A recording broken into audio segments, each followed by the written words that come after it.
ఓం శ్రీ గురుభ్యో నమః. శ్రీ ఆనంద నిలయం ఛానల్ సభ్యులందరికీ కూడా నమస్కారం అండి. అసలు ఈ పిల్లవాడు ఎలా టముకు వేసి ఉంటాడంటారు? రాజుగారు అంతటి బహుమతి ఎందుకోసం ఇచ్చారు? అసలు ఆ రాజుగారి యొక్క పరిస్థితి ఏమిటి? అసలు ఏమని చెప్పి ఈ పిల్లవాడు టముకు వేశాడు అని మనందరి యొక్క ఆలోచన కదా. దివ్యమైనటువంటి అద్భుతమైనటువంటి 11 శ్లోకములు చెప్పాడు. ఈ 4 జాముల టముకులోను ఒక్కొక్క శ్లోకానికి రాజుగారికి నిద్ర పట్టట్లేదు, మొత్తం తడిసిపోయాడు. అంతటి స్థితి వచ్చేసింది రాజుగారికి. ఒక్కొక్క శ్లోకం ఎలా ఉన్నాయంటే రాజుగారి ఇంకా సన్యాసం తీసేసుకోవాలి, అంతటి దివ్యమైనటువంటి శ్లోకాలు చెప్పాడు ఆయన.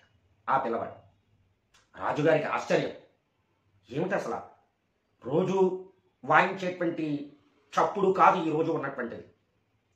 ఈ రోజు టముకు వేసేవాడు కాదు వేసినటువంటి టముకు. దివ్యమైనటువంటి గొప్ప అలౌకికమైనటువంటి పండితుడు చెప్పేటువంటి శ్లోకాలు చెప్పినటువంటి, పండితుడు చెప్పడం కాదు, మంచి జ్ఞానవంతుడు చెప్పినటువంటి మాటలు. పండితులు ఏదైనా చెబుతారు, అది కాదు, జ్ఞానం ఎరిగినటువంటి వాడు చెప్పినటువంటి మాటలు అని చెప్పి ఒక్కొక్క శ్లోకానికి మహారాజు ఇంకా అయోమయమైనటువంటి స్థితికి వెళ్ళిపోయాడు.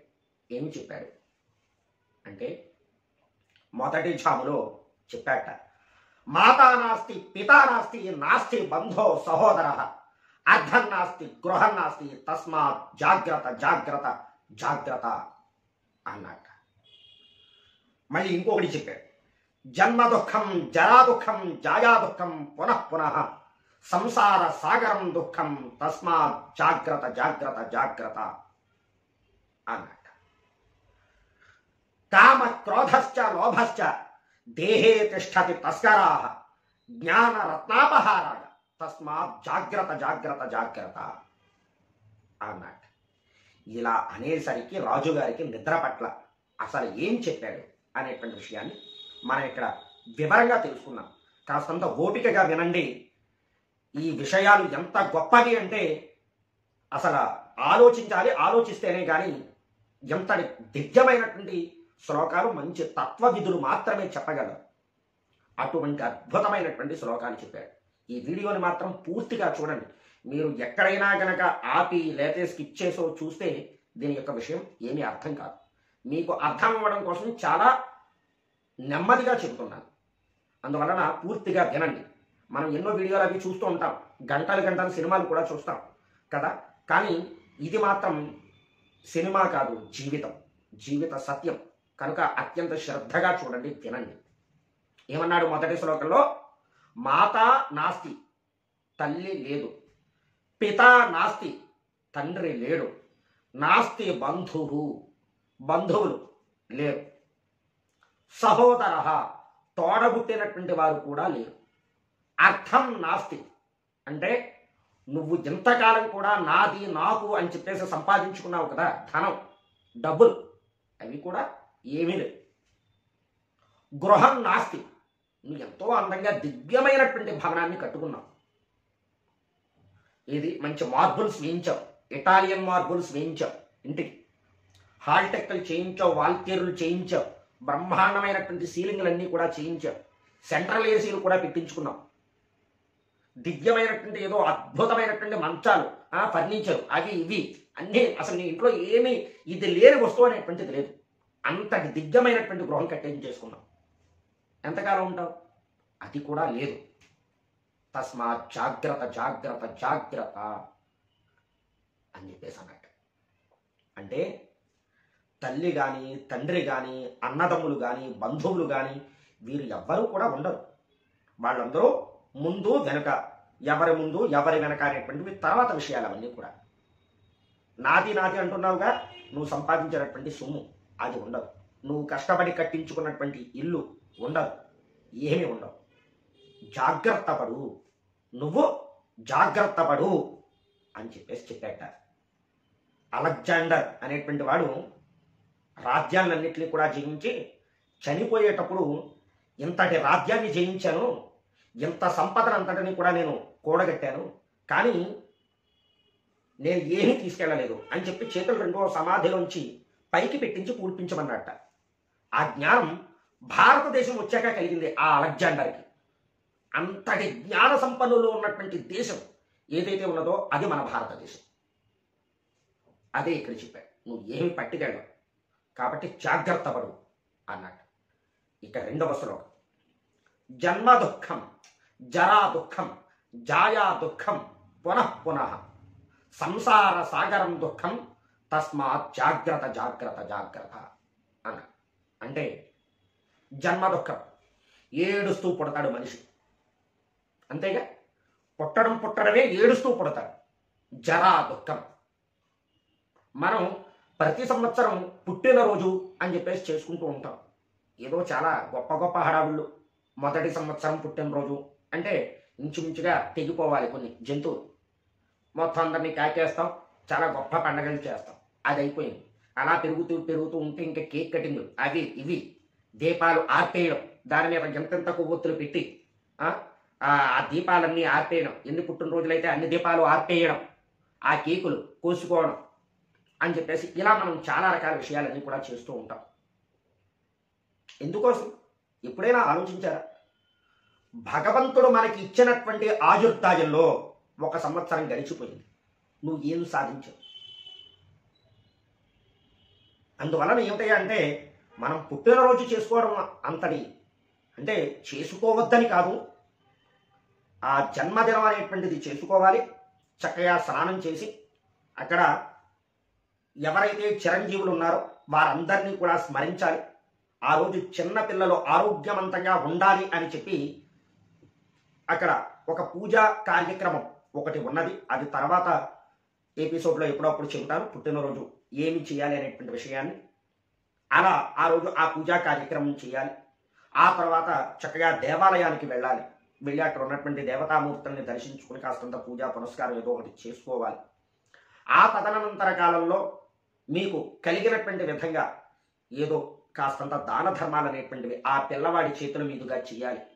అనాథలకి కాస్తంత భోజనం పెట్టడం, ఎవరైతే భిక్షుకులు ఉన్నారో వాళ్ళకి కాస్తంత భోజనం పెట్టడం, లేనటువంటి వారికి ఏదైనా సహాయం చేయడం, ఇటువంటి వాటి వలన దానం యొక్క ఫలం వలన ఇతోధికంగా నీకు చక్కగా ఆరోగ్యము ఐశ్వర్యము ఇవన్నీ కూడా కలుగుతాయి. ఈ దీపాలు ఆర్పేయడం ఇవి దీనివల్ల నీకు క్షణికానందమే కలిగేటువంటిది, దీనివల్ల ఉపయోగం లేదు, ఎవ్వరికీ ఉపయోగం లేదు కదా. అందువల్ల ఏమిటగా అంటే ఈ జన్మ దుఃఖం, ఆ తర్వాత జరా దుఃఖం. చేసుకున్నావుగా ఇన్ని హ్యాపీ బర్త్డేలు వెళ్ళిపోతున్నాయి, బర్త్డేలు వెళ్ళిపోయాయి, ఒకరోజు వచ్చేసిందని ఏది జరత్వం, ముసలితనం వచ్చింది. ఏం చేశావు? నీ శరీరం చక్కగా ఉన్నంతకాలం, రక్త పటుత్వం ఉన్నంతకాలం, దేహ దారుఢ్యం ఉన్నంతకాలం ఎన్ని చోట్లు తిరిగావు, ఈ నోటితో ఎన్ని అనరాని మాటలు మాట్లాడావు, ఈ కళ్ళతో చూడకూడనివి ఎన్ని చూసావు, ఈ చెవులతో ఎన్ని విన్నావు, ఈ చేతులతో ఎన్ని పనులు చేశావు. అది అన్ని చేసినవన్నీ మంచి చేశావా? ఎవరికి అపకారం చేయలేదా? ఎవరికి అన్యాయం అనేటువంటిది జరగకుండా చూసావా? నీ ఆత్మసాక్షి అనేటువంటిది ఒకటి ఉంటుందిగా, దాని ప్రకారం నువ్వు ప్రవర్తించావా, నడుచుకున్నావా? నువ్వు ఏం చేశావు? జరత్వం వచ్చింది, ముసలితనం వచ్చింది, అయ్యో అని బాధపడుతున్నావు, ఏడుస్తూనే ఉన్నావు ముసలితనం వచ్చేసిందే అని. ఒక తీర్థయాత్ర చేశావా? ఒక భగవన్ నామం చెప్పావా?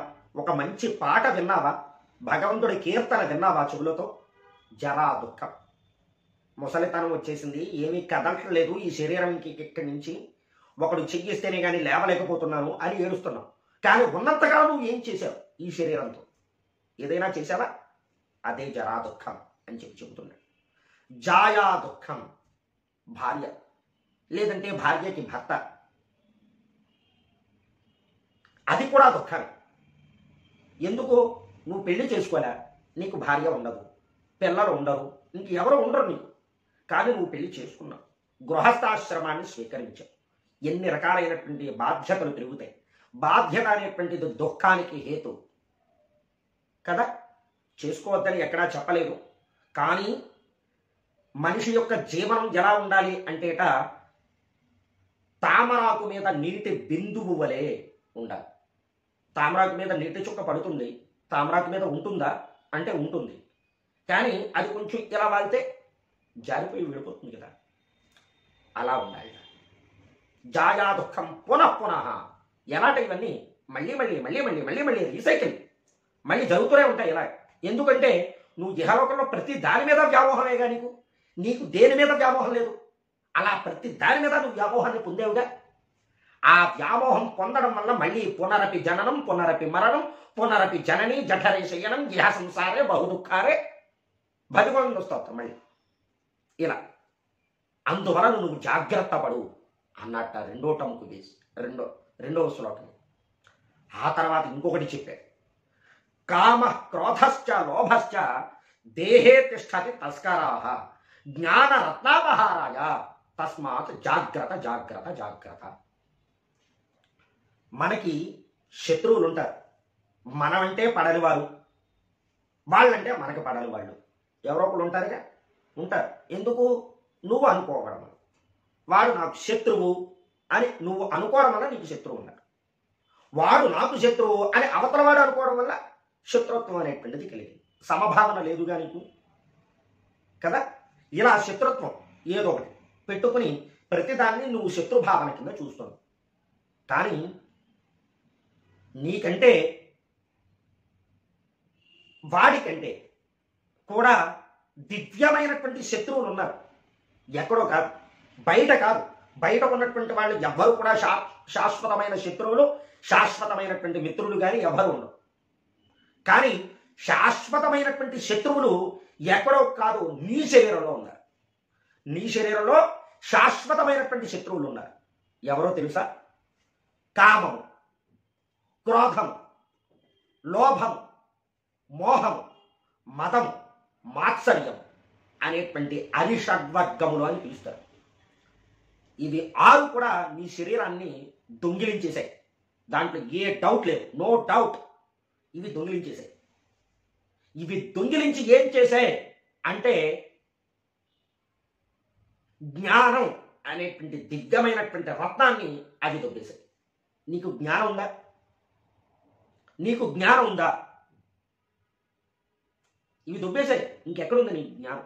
కామం, ప్రతి దాని మీద నువ్వు కోరిక కలిగి ఉండడం.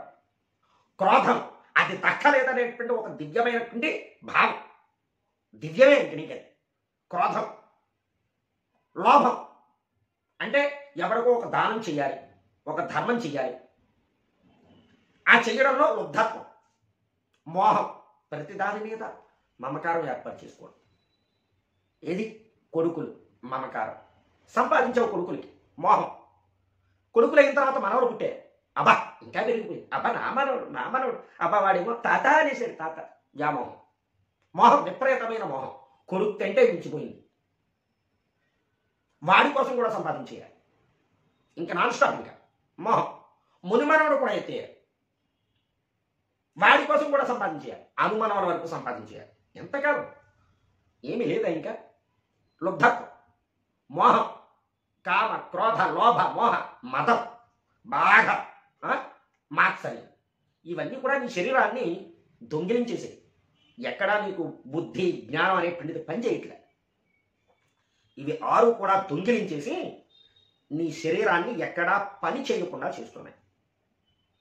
తస్మాత్ జాగ్రత్త జాగ్రత్త జాగ్రత్త. జ్ఞానరత్నాపహారాయ, ఆ జ్ఞానం అనేటువంటి దానిని అవి అపహరించేశాయి. అందువలన నువ్వు జాగ్రత్త పడు, దేనికి కూడా లొంగకు, కామక్రోధాలకి ఎక్కడా కూడా లొంగద్దు అని చెప్పాడు ఆ పిల్లవాడు. చెప్పేసరికి మహారాజు గారికి ఇంకా నిద్ర పట్ల. 2వ జాము వచ్చింది. చక్కగా మళ్ళీ టముకు వేయాలిగా, మళ్ళీ 2వ జాముకి మళ్ళీ టముకు వేయాలి. ఏమన్నాడు అంటే, ఆశయా బధ్యతే జంతు కర్మణ బహుచింతయా ఆయుక్షీణం నజానాతి తస్మాత్ జాగ్రత్త జాగ్రత్త జాగ్రత్త. సంపద స్వప్న సంకాశాః యవ్వనం కుసుమోపమం విద్యుచ్ఛ చంచలం ఆయుష్యం తస్మాత్ జాగ్రత్త జాగ్రత్త జాగ్రత్త. క్షణ విత్తం క్షణచిత్తం క్షణం జీవితమావయో యమస్య కరుణా నాస్తి తస్మాత్ జాగ్రత్త జాగ్రత్త జాగ్రత్త అన్నట్ట రెండో ఛాం వచ్చేసరికి ఇక ఇలా అనేసరికి మహారాజుకి కళ్ళంట నీళ్లు. ఆ మాటలు విన్న తర్వాత ఏమన్నాడు? ఆశయ బధ్యతే జంతువు. మనుషులంతా కూడా ఎల్లప్పుడూ ఏదో రకమైనటువంటి ఆశకు కర్మకి కట్టుబడి ఉండిపోతారు. ఏవో రకమైనటువంటి ఆలోచనలతో ఈ జీవితాన్ని గడిపేస్తూ ఉంటారు. ఆయుర్దాయం తరిగిపోతూ ఉంటుంది. ఈ విషయాన్ని గమనించుకోమని, దీన్ని గమనించుకుని మనం చాలా జాగ్రత్త పడాలి అని చెప్పేసి ఈ శ్లోకం నుంచి ఏదో రకమైనటువంటి కర్మ అనేటువంటి చింతనే తప్ప భగవంతుడు అసలు మనం ఎందుకు పుట్టాము, అసలు మనం ఏమి చేస్తున్నాం అనేటువంటిది ఎప్పుడైనా మనం క్షణం ఆలోచించాము? ఎప్పుడైనా ఆలోచించాము? మనం మన తల్లిదండ్రులు లేదంటే మన సమాజం ఇదంతా కూడా జరుగుతూ ఉంటుంది. మనం చదువుకోవడం కోసం పుట్టాం, బాల్యం అంతా ఆడుకోవడం కోసం పుట్టాం, ఆడేసుకున్నాం, బాల్యం అయిపోయింది. యవ్వనం, బాల్యంలో కాస్తంత విద్యాబుద్ధులు, యవ్వనం వచ్చింది, ఉద్యోగం అయిపోయింది, చేసేసావు. సాఫ్ట్వేర్ ఇంజనీర్ అన్నావు, ఇంకోటన్నావు, శుభ్రంగా తిరిగావు, తాగావు, తిన్నావు, అన్ని రకాలైనటువంటివి అయిపోయాయి. యవ్వనం అంతా అయిపోయింది. కౌమారం వచ్చింది, ఏదో వ్యాపారాలు ఇంకోటో ఏదో చేసావు. వార్ధక్యం వచ్చింది, ఏం చేసావు? 3 అవస్థలు వెళ్ళిపోయాయి. 4వ అవస్థ సిద్ధంగా ఉన్నావు జాపుకొని వెళ్ళిపోవడానికి. ఏం చేశావు? అదే చెప్తున్నాను. తస్మాత్ జాగ్రత్త జాగ్రత్త జాగ్రత్త జాగ్రత్త పడు అని చెప్తున్నాడు. సంపద స్వప్న సంకాశ. డబ్బు అది నువ్వు సంపాదించావు కదా, కష్టపడి నెలకి నెల కష్టపడ్డావు, చేసావు ఉద్యోగాలు, చేసావు శ్రమ, చేసావు వ్యాపారాలు. ఎంతకాలం ఉంటుంది? ఈవేళ ఒక 1000 రూపాయలు సంపాదించావు, ఈ నెలకి 1,00,000 రూపాయలు సంపాదించావు. రేపొద్దున ఏదో వస్తుంది, ఈ 1,00,000కి ఇంకో 1,00,000 యాడ్ అయ్యి మొత్తం వెళ్ళిపోతుంది. ఎంతసేపు నీ దగ్గర నువ్వు సంపాదించిన సొమ్ము ఉంది? ఎంతసేపు? యవ్వనం కుసుమోపమం. ఈ శరీరానికి, ఈ వయస్సుకి ఏమిటి గొప్పది అంటే యవ్వనం అనేటువంటిది చాలా గొప్పది. ఎందుకంటే దీంట్లో ఏదైనా చేయొచ్చు. ఒక వివేకానందుడు, ఒక శంకరాచార్యులు, వీళ్ళందరూ భూమి మీద ఎంతకాలం ఉన్నారు? ఒక భగత్ సింగ్ ఎంతకాలం ఉన్నాడు? ఒక ఛత్రపతి శివాజీ ఎంతకాలం ఉన్నారు? ఒక దివ్యమైనటువంటి వాళ్ళు ఎంతోమంది వీళ్ళందరూ ఎంతకాలం భూమి మీద ఉన్నారు? ఆ ఉన్నటువంటి వాళ్ళని మనం ఆజాద్ హింద్ ఫౌజ్, ఎవరు? మన నేతాజీ, ఆయన ఎంతకాలం ఉన్నారు? అలా ఉన్నటువంటి వాళ్ళు ఏమి సాధించారు? ఆ సాధించినటువంటి వారందరూ కూడా, అందరినీ కూడా మనం ఎంతో గొప్పగా చెప్పుకుంటున్నామే. అలా నువ్వు ఏమి సాధించావు? ఆ యవ్వనం ఉన్నంతసేపు నువ్వు ఏమి సాధించావు? వాళ్ళు సాధించారు. ఒక వివేకానందుడు సాధించాడు, ఒక శంకరాచార్యుల వారు సాధించారు. సాక్షాత్కారం, శివసాక్షాత్కారం కలిగింది ఇటువంటి వాళ్ళందరికీ ఆ యవ్వనం ఉండగానేగా. అందువలన నువ్వు జాగ్రత్త పడాలి. యవ్వనం కుసుమోపమం అంటే పుష్పం వంటిది యవ్వనం అనేటువంటిది. ఈరోజు ఒక చెట్టు నుంచి ఒక పువ్వు కోసావు. ఆ కోసినటువంటి పువ్వు బయట మామూలుగా ఏ భగవంతుడు ఫోటో దగ్గర లేకపోతే ఆడవాళ్ళ తల్లోనూ పెట్టుకుంటే ఒక పూట ఉంటుందేమో, ఉంటుంది కదా, లేకపోతే ఒక రోజు ఉంటుంది. లేదు, కోసానండి, చాలా జాగ్రత్తగా పెట్టాను, నీళ్లు చల్లాను, ఏదో బాగా పెట్టాను, దాన్ని సంరక్షణ చేశాను, వదిలిపోకుండా ఇంకో 2వ రోజు ఉంది. ఫ్రిడ్జ్లో పెట్టావు, 3వ రోజు ఉంది. పోనీ ఫ్రిడ్జ్లో ఒక 4 రోజులు పెట్టావు, లేదు ఒక వారం రోజులు పెట్టావు, వారం రోజుల తర్వాత దాంట్లో ఉండిపోతుంది కదా పుష్పం కూడా. ఎంతకాలం ఉంటుంది? ఉండదు కదా. అలాగే యవ్వనం అనేటువంటిది కూడా ఉండదు. యవ్వనం కుసుమోపమం విద్యుచ్చంచలమాయుష్యం. ఒక మెరుపు తీగ వస్తుంది ఆకాశంలో, వర్షాలు పడేటప్పుడు మెరుపు వస్తుంది కదా. ఆ మెరుపు ఎంతసేపు ఉంటుంది? ఎంతసేపు ఉంటుంది ఆ మెరుపు? నీ ఆయుష్ ఎంతసేపు ఉంటుంది? నేను ఇన్ని రోజులు బ్రతకగలను అని చెప్పి నువ్వు చెప్పగలవా? ఈ రోజున ఈ వాహన వేగాలు, ఈ ప్రమాదాలు అన్నీ చూస్తున్నట్లయితే తల్లిదండ్రులు పిల్లలకి విచ్చలవిడి స్వేచ్ఛనిచ్చేసి డబ్బుంది కదా అని చెప్పేసి పొలవమని వేలకు వేలు, లక్షలకు లక్షలు పోసి ఈ బళ్ళు కొనిచ్చేస్తున్నారు. ఆ కొన్నటువంటి వాడు ఏమన్నా నేల మీద పెడుతున్నాడు? ఏ రోజునైనా నువ్వు చూసావా నీ కొడుకుని? అసలు వాడు ఎలా నడుపుతున్నాడు, అసలు ఎలా ప్రవర్తిస్తున్నాడు రోడ్డు మీద బండి వేసుకుని వెళితే అని ఏ రోజైనా నువ్వు చూసావా? వాడు విపరీత అది 200, 500, 10,000 cc బైకులట పొలోమని అది అసలు రోడ్డు మీద వెళ్ళకూడదట, ఏదో అలా ర్యాకెట్ ఇలా చూసుకుని వెళ్ళిపోవాలి. నేను రాజమండ్రిలో మా ఇంటికి సమీపంలో ఒక ఇడ్లీ బండి నడుపుకునేటువంటి షావుకారుల కుటుంబం ఒకటి ఉంది. వాళ్ళు తల్లిగారు పెరాసిస్, ఆవిడ ఏం చేయలేదు. తండ్రి, ఒక కుమారుడు, కూతురు, వీళ్ళ ఇద్దరు కూడా ఆ హోటల్లో బడి సమయం అయ్యేంత వరకు కాస్తంత తండ్రి గారికి సహాయం చేసి ఆ తిన్నటువంటి తాగినటువంటి ఆ పళ్ళాలు గ్లాసులు అవన్నీ కూడా కడుగుతూ వాళ్ళు తండ్రి గారు ఆ టిఫిన్ బండిని రన్ చేస్తూ ఉన్నారు. ఆయన ఒక రోజున డివైడర్ దగ్గర మధ్యలో నుంచి ఉన్నాడు. ఆ రోడ్డు యువతలకి దాటాలి. అలా దాటవలసినటువంటి పరిస్థితిలో కొన్నాళ్ళుగా కొనిచ్చాము చక్కగా ఒక బండి, దివ్యమైనటువంటి 1000 cc. వాడి కళ్ళు నెత్తికి ఎక్కేసాయి, గుద్దేసాయి. అనాథ అయిపోయింది ఆ కుటుంబం. ఆ డివైడర్ దగ్గర ప్రాణం పోయింది. నీ వేగం, నీ అశ్రద్ధ ఒక ప్రాణం ఖరీదు ఒక కుటుంబం మొత్తం రోడ్డుకు వచ్చేసింది. తర్వాత చాలా విషయాలు జరిగాయి, ఇంకా అవన్నీ ఇప్పుడు అనవసరం. కాబట్టి నువ్వు ఏం చేస్తున్నావు? నీ యవ్వనం ఏదైతే ఉందో అది ఒక పుష్పం. నీ ఆయుష్ ఎంత ఉంది తెలియదు. ఈ రోజున రోడ్డెక్కి బయటికి ఇంటికి వచ్చేంత వరకు ఇంటికి వచ్చాను అనేటువంటిది లేదు. అది అంత చంచలమైనటువంటిది నీ ఆయుష్.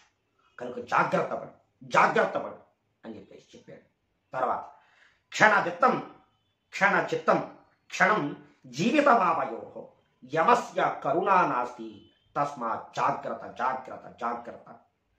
క్షణవిత్తం డబ్బు ఎంతసేపు ఉంటుంది, ఎంతసేపు ఉండాలి. సిరిత వచ్చిన వచ్చును అని చెప్పి ఒక వేమన పద్యం ఒకటి ఉంటుంది. ఎలా వస్తుంది సిరి అంటే, నారికేళ సలిలం బంగిన్, కొబ్బరి బొండంలోకి నీళ్ళు వస్తాయి కదా, అలా వస్తుంది. ఎవరికి తెలుసు కొబ్బరి బొండంలోకి నీళ్ళు ఎలా వస్తాయో? సిరిత పోయిన పోవును కరి మింగిన వెలగపండు కరణిని సుమతి. ఏనుగు గొప్పగా తింటుందట వెలగపండు. ఆ కాయలాగే ఉంటుంది, దాంట్లో ఉన్నటువంటి గుజ్జు మాత్రం తినేస్తుందట. ఎలా పోయింది దాంట్లో ఉన్నటువంటిది గుజ్జు? అలాగే ఉంటుంది విత్తం.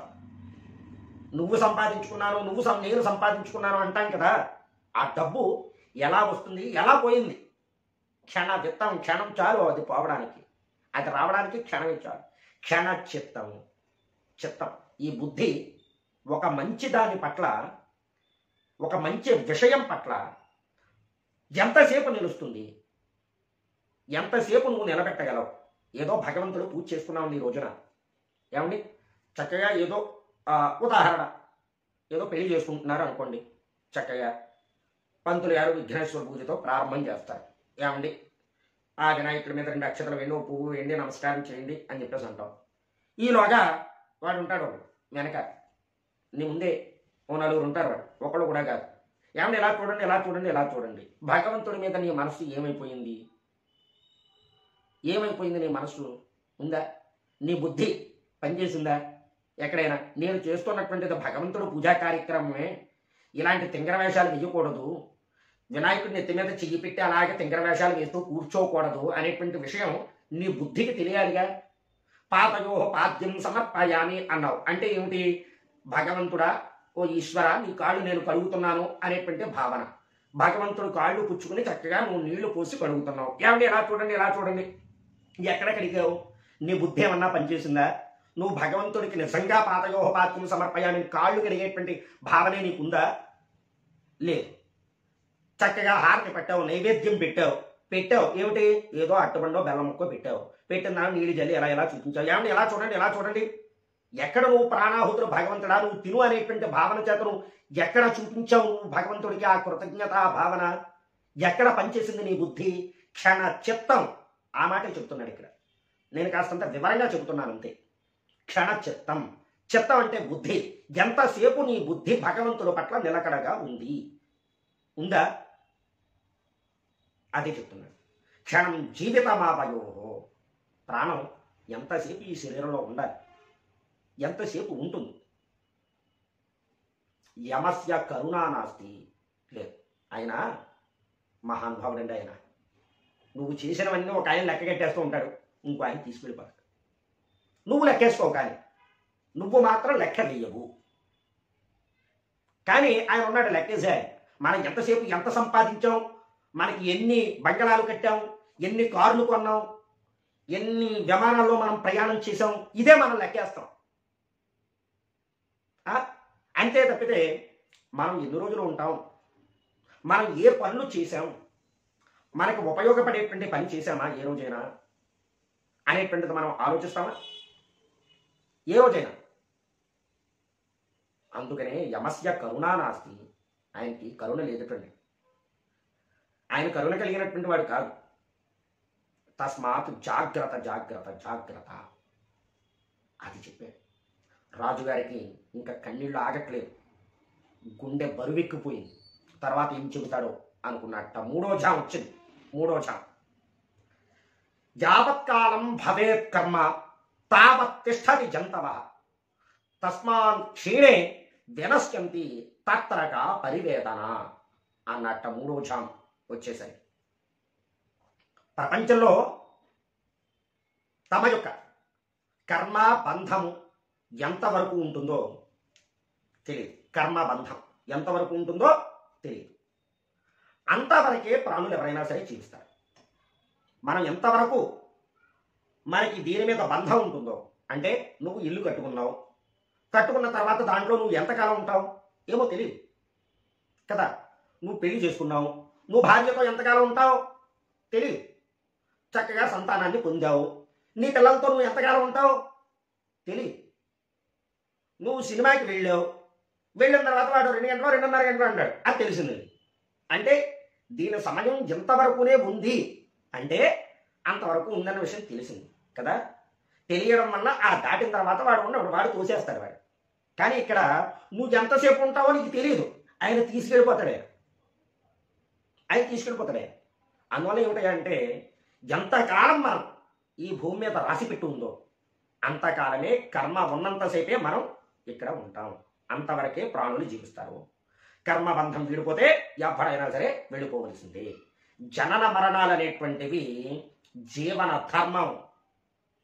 ఎందుకు ఏడుస్తున్నావు? ఇది పోయింది అది పోయింది అని నువ్వు ఎందుకు ఏడుస్తున్నావు? ఇదంతా సర్వసామాన్యం. ఈ పోవడం రావడం అనేటువంటిది ఏదైతే ఉన్నదో అది సర్వసామాన్యమైనటువంటి విషయం. ఎందుకు తత్రక పరివేదన, నీది కాని దాని గురించి, ఎంతకాలం ఉంటావో తెలియని దాని గురించి ఎందుకు బాధపడుతున్నావు అని చెబుతున్నాడు. ఆ తర్వాత రుణానుబంధ రూపేణ పశు పత్ని సుతాలయ రుణక్షయే క్షయం యాంతి తత్రక పరివేదన. గత జన్మ రుణానుబంధంగా భార్య, పిల్లలు, పశువులు, ఇళ్ళు ఇవన్నీ కూడా ఉంటాయి. వాళ్ళతో బంధం కనుక తీరిపోయిందనుకో, ఉండవలసినటువంటి అవసరం లేదనుకో, అవన్నీ వెళ్ళిపోతాయి. అవన్నీ ఆటోమేటిక్గా వెళ్ళిపోతాయి. నువ్వు పోగొట్టుకోక్కర్లేదు, నువ్వు పాడు చేసుకోక్కర్లేదు, ఏమీ చేయక్కర్లేదు. అది దాంతో నీకు యొక్క ఉన్నటువంటి కనెక్టింగ్ రుణానుబంధం ఏదైతే ఉందో అది తీరిపోతే నువ్వు వెళ్ళిపోతావు ఇంకా అంతే. అదే చెప్తున్నాడు ఈ విషయం. పక్వాని తరు పర్ణాని పతంతి క్రోమశో యథైవ జంతవ కాలే తత్రక పరివేదన. ఒక చెట్టును పండినటువంటి ఆకు ఉంటుంది కదా, చెట్లకి ఆకులు అవి కాస్తాయి. ఆ ఆకులు పండిపోయిన తర్వాత చెట్టు నుంచి రాలి క్రింద పడిపోతుంది. అదేవిధంగా ఈ శరీరం కూడా ఆయుష్ అనేటువంటిది తీరిపోతే, తరిగిపోతే, జరత్వం అనేటువంటిది వచ్చేస్తే ఏదో రోజున ఇది కూడా దీంట్లో ఉన్నటువంటి వాడు వెళ్ళిపోతాడు, జీవుడు వెళ్ళిపోతాడు. ఆ చెట్టున పండి రాలిపోయినటువంటి ఆకు వలె ఈ శరీరం కూడా రాలిపోతుంది. అందువలన ఎందుకు అలా రాలిపోయే దాని గురించి ఆలోచించి ఇంత చేసి ఏం చేస్తున్నావు అని చెప్పి అనేసరికి ఆయన గుండె బరువెక్కిపోయిందండి, రాజుగారి గుండె. ఏమండి ఆ తర్వాత ఏం చెబుతాడు అని చెప్పి చూస్తున్నట్ట 4వ ఝాం అయ్యింది. అయిన తర్వాత అసలు ఏం చెబుతాడు అని చెప్పేసి అనుకున్నటువంటి రాజుగారికి ఏక వృక్ష సమారూఢ నానా జాతి విహంగమాహ ప్రభతే క్రోమశో యాంతి తత్రక పరివేదన అన్నాడు. అనేసరికి రాజుగారు ఆ కింద చూశాక ఏమిటి, చీకటి పడగానే అనేక జంతువులు, పక్షులు ఒకే వృక్షం ఆశ్రయించి విశ్రమిస్తాయి. ఏదో పులో సింహమో ఉందనుకోండి, ఒక పెద్ద చెట్టు, దానికి త్వర ఉంది, దాంట్లో శుభ్రంగా పడుకున్నాయి. ఆ తర్వాత అదే చెట్టు వృక్షాగ్రాల మీద అనేక రకాలైనటువంటి పక్షులు చక్కగా ఏదో గూళ్ళు కట్టుకుని, పిచ్చి గూళ్ళో ఇంకో గూళ్ళో కట్టుకుని వాటిల్లో అవి పడుకున్నాయి. ఒకటే చెట్టుని ఆశ్రయించి ఉన్నాయి. తెల్లవారగానే ఆ పక్షులన్నీ కూడా ఆ చెట్టును విడిచి వెళ్ళిపోతాయి. ఎందుకు? ఏదో తమ తమ ఆహారాలు సంపాదించుకోవడానికి వెళ్ళిపోతాయి కదా. అదేవిధంగా బంధువులతో కూడినటువంటి మానవుడు కాలమానమైనటువంటి ఈ దీనిలో అలా జీవనం సాగిస్తూ తన శరీరం అనేటువంటి ఇంటిని వదిలి వెళ్ళిపోతాడు. ఇలా పడి సంపాదిస్తూ ఉంటాడు కదా, ప్రొద్దునే రాత్రి అయినా పడుకున్నాడు, తెల్లవారింది, మళ్ళీ ఆ శరీరం కూడా వదిలేసి ఏదో రోజున వెళ్ళిపోతాడు. దాంట్లో ఉన్నటువంటి జీవుడు ఎందుకు బాధపడుతున్నాం, దేనికి బాధపడాలి అనేటువంటి విషయాన్ని చెబుతూ ఉన్నాడు. యదం కాష్టం నద్యః వహతి సంగతః సంయోగాశ్చ వియోగాశ్చ తత్రక పరివేదన అన్నాడు ఆఖరి శ్లోకం. యదం కాష్టం ఇది కట్టే. పొయ్యిలో పెట్టినటువంటి పుల్ల ఏదైతే ఉందో అది ఎంతసేపు మండుతుంది? మహా అయితే క్షణం. లేకపోతే ఒక గంట మండిందా, పెద్ద ముద్దు వేసావు, ఒక గంట సేపు మండిందా, లేకపోతే ఓ రోజు మండిందా? మండిది బూడిదైపోయిందిగా. ఏం చేసినా బూడిదైపోయింది. ఈ శరీరం ఉంది, శుభ్రంగా మైసూర్ శాండిల్ సోప్ వేసి రుద్దావు ఉన్నంతకాలం, బ్రహ్మాండమైనటువంటి సెంట్లు అవి కొట్టావు, బాడీ స్ప్రేలు కొట్టావు, పౌడర్లో రాసావు, మేకప్లు వేసావు, లిప్స్టిక్లు, ఐలాష్లు, ఐరిష్లు, లేకపోతే ఇంకో నెత్తి మీద జుట్టు తెల్లబడిపోయింది, రంగులు వేసావు, చక్కగా ఈ గెడ్డాలు ఇవి రకరకాల కటింగ్లు అన్నీ చేసావు. ఈ బట్టలకి ఈ శరీరానికి ఏం తొడిగితే ఏమిటి, గోచి పెట్టుకున్నా చాలదు ఆ శరీరం కాస్తంత ఇచ్చేసుకోవడానికి. దానికి గాను వేలకు వేలు లక్షలు తగలబోసి అనేక రకాలైనటువంటి వస్త్రాలన్నీ కట్టావు. రేమండ్స్ అన్నావు, లేకపోతే యారోస్ అన్నావు, లేకపోతే పెపీజీన్ అన్నావు, పీటర్ ఇంగ్లాండ్ అన్నావు, దివ్యమైనటువంటి ఏవేవో మొత్తానికి డబ్బులు ఎక్కువైపోయే కొద్ది పులువమని ఏవేవో కొన్నావు. స్పైక్స్ అన్నావు, ఇంకోటి అన్నావు, అవి అన్నావు, ఇవన్నావు. ఎంతసేపు ఉండింది నీ శరీరం? నీ శరీరం ఎంతసేపు ఉంది? ఇది కట్టే, ఏదో రోజు కారిపోతుంది. నువ్వేం చెయ్యాలి? తస్మాత్ జాగ్రత్త. ఈ కట్టె అనేటువంటిది ఏదో రోజు కాలిపోవలసినదే. అందువలన మనం భగవంతునికి సత్యం, భగవంతుడు అంటే ఏదో ఒక రూపము, లేకపోతే ఒక రకమైనటువంటి ఏదో ఒక గుడో ఒకటి, మనం అన్ని పరిధులు తీసుకుని ఉన్నాం. నిజంగా మనల్ని సృష్టించినటువంటి భగవంతుడిని మనం తెలుసుకోవట్లేదు. మనం సృష్టించుకున్నటువంటి భగవంతుడితోనే మనం పాకులాడుతూ ఉన్నాం. నీకు నచ్చినటువంటి దేవుడు పక్కవాడికి నచ్చడు, పక్కవాడికి నచ్చినటువంటి దేవుడు ఆ పక్కవాడికి నచ్చడు. వాడో రకం, వీడో రకం, నువ్వు ఒక రకం. కానీ మిమ్మల్ని అందరినీ సృష్టించినటువంటి వాడు, మనల్ని అందరినీ సృష్టించినటువంటి వాడు ఒకడు ఉన్నాడుగా, దాన్నే సత్యం అంటారు. ఆ సత్యం ఏమిటనేటువంటిది తెలుసుకోవాలి. మనిషి పుట్టుకు కారణం ఏమిటి అంటే సత్యం. అసలు నేను ఎందుకు పుట్టాను అనేటువంటి సత్యాన్ని మనం గ్రహించుకుని దానికి తగ్గట్టుగా గనక మనం నడుచుకున్నట్లయితే మనం ఉత్తమమైనటువంటి పదాన్ని పొందుతాము. మళ్ళీ పుట్టవలసినటువంటి అవసరం లేకుండా, మళ్ళీ ఈ జీవితం, ఈ జనన మరణ చక్రం అనేటువంటిది లేకుండా పునరావృత్తి రహితమైనటువంటి శాశ్వత బ్రహ్మ సాయుధ్యాన్ని పొందుతాం. దానికోసం తస్మాత్ జాగ్రత్త అని ఆ పిల్లవాడు చెబితే రాజుగారు దివ్యమైనటువంటి అలౌకికమైనటువంటి స్థితికి వెళ్ళిపోయి, ఏం చెప్పావురా నాన్న అని చెప్పి ఆయన పాదాలు పడితే ఆ శరీరాన్ని విడిచి అక్కడికక్కడే వెళ్ళిపోయాట. చూశారా? రుణానుబంధం అంటే ఏమిటి అంటే సాక్షాత్తు ఆ బ్రాహ్మణుడే ఈ చర్మకారుని ఇంట్లో పుట్టేశాడు. వాడు పుట్టడంతోనే జ్ఞానంతో పుట్టాడు, దివ్యమైనటువంటి రూపంతో పుట్టాడు. వాడికి ఎంతకాలం అంటే వాడు శుశ్రూష చేసినంతకాలం అంటే వాడి సేవ ఎంతసేపు చేశాడు? మహా అయితే 2 నిమిషాల సేవ. కొంతకాలం పాటు చేసుకున్నాడు. ఒక రోజున తారసపడ్డాడు. ఆ పడినందుకు గాను రుణం ఉండిపోయి వాడింట్లో పుట్టవలసి వచ్చింది, వాడు కడుపున పుట్టాడు. వాడి జీవితంలో ఎన్ని చెప్పులు కుట్టినా, ఎన్ని టముకులు వేసినా వాడి జీవితం కాదు, వాడు తాత ముత్తాతల వరకు, ఏది మనవల మునిమనవల వరకు తిన్న తరగనటువంటి బంగారాన్ని వాటిని వాడు పొందాడు. వాడి తల్లిదండ్రుల చేతిలో పెట్టాడు. నీకు నాకు రుణం తీరిపోయిందన్నాడు. వాడు ఎందుకు వచ్చాడో ఆ పని చూసుకోవడం కోసం వెళ్ళిపోయాడు. అది జరిగే విషయం. అందువలన మనం చేయవలసినటువంటిది ఏమిటి అంటే, మనం ఎందుకు పుట్టాం అనేటువంటి విషయాన్ని తెలుసుకోవాలి ప్రతి ఒక్కరు. ఓం శ్రీ గురుభ్యో నమః. మీ ఆనంద నిలయం తేజస్వి శర్మ.